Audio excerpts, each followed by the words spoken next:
what we are waiting for. Now, guys, we are waiting for releasing the rehearsals, of course. But before rehearsals, there is something which is super important to delegations, to each of the artists, to each of the creatives who are working at Eurovision, on Eurovision acts, and that's stand-in rehearsals. And I'm gonna tell you today what steps you need to do to get there and what's gonna happen after. Let's talk.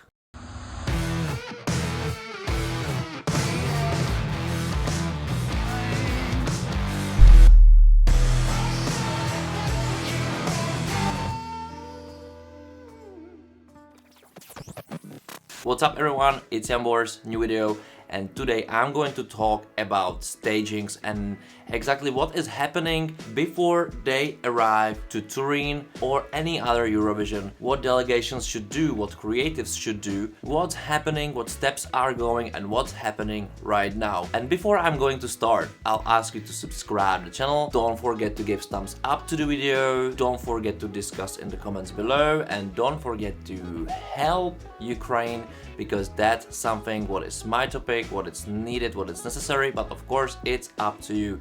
And you can just listen what I'm going to talk. And the first thing I'm going to say, like what's happening now, right now, all delegations probably received their standing rehearsals. And what that means, like the thing is that as a delegation, as a person who creates staging or deliver staging materials to directors and creatives from Eurovision team, you as a delegation need to give them your ideas, your thoughts.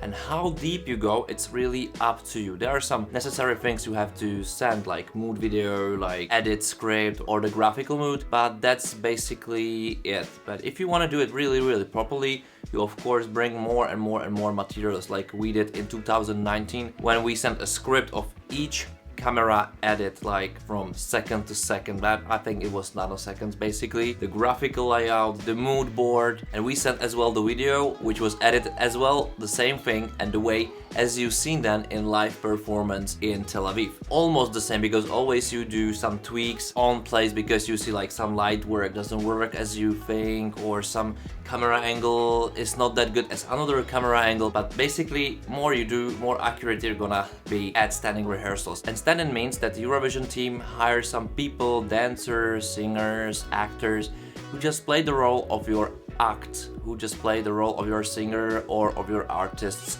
or the whole thing, you know.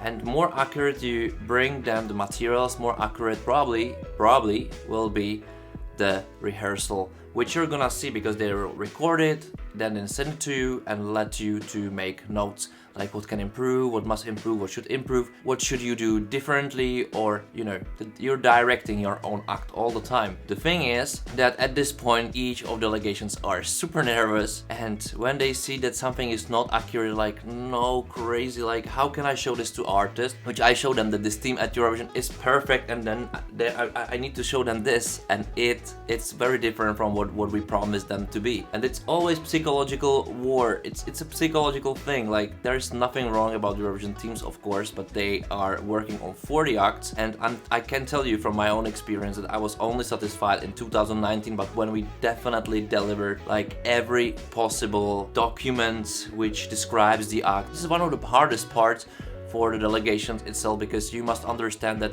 it's not just about how it looks on stage, but about all the backstage, about how you communicated with the artist, how artist trusts you, how artists trust the Eurovision team. This can be a clash, this can be a pain in the ass, this can be something which is hard to describe and which makes everybody a bit nervous, because when you go on stage on the first rehearsal, you expect that everything's going to be perfect, on point, perfect, but it's not. It's never going to be the super perfect, because everybody is rehearsing with a new person, which is the real artist, rehearsing with the delegation, which is on place, which makes some points, and it's all about the psychology and everything. So the whole thing is super complex, and what's happening in the heads of delegations right now, this is crazy. Like I can tell you from my own experience that this was always like, please be good, please be good. I never was, you know, looking forward to seeing it. Even I was anticipating it a lot, because I needed to know